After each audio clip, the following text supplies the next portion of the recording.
Des centaines de jeunes colons réunis devant le bureau du Premier ministre israélien pour dire non à l'idée d'un nouveau gel. Arrêter la colonisation une deuxième fois afin de ramener les Palestiniens à la table des négociations, ils n'y croient pas.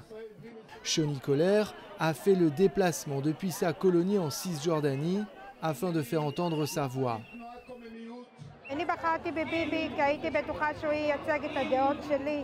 קניתי מגש בידיעה ברורה שאני במדינה שלי יכולה לבנות. היום ביבי בוגד בי.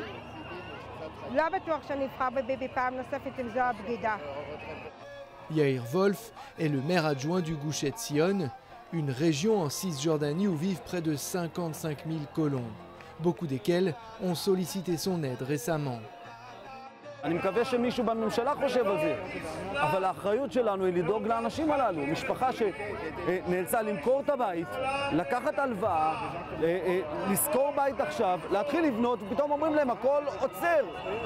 אני לא יודע מה להגיד להם. Shoni nous invite à voir sa future maison dans la colonie de El Azar. אז כל החלק הזה יהיה המטבח, סלון, פינת אוכל. Ici, les travaux ont commencé dès la fin du dernier gel de 10 mois, en septembre dernier.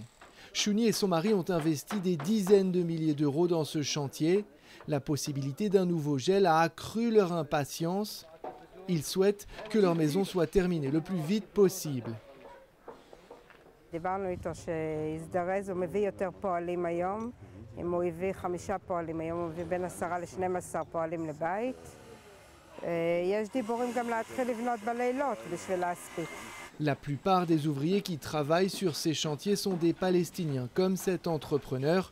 L'ironie de la situation ne lui a pas échappé, car le gel est aussi problématique pour lui que pour ses employeurs, des colons.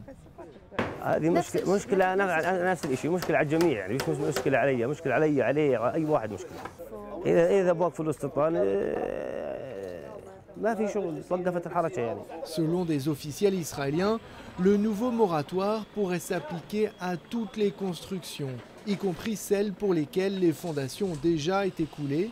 Lors du dernier gel, ces dernières avaient été épargnées et avaient pu se poursuivre.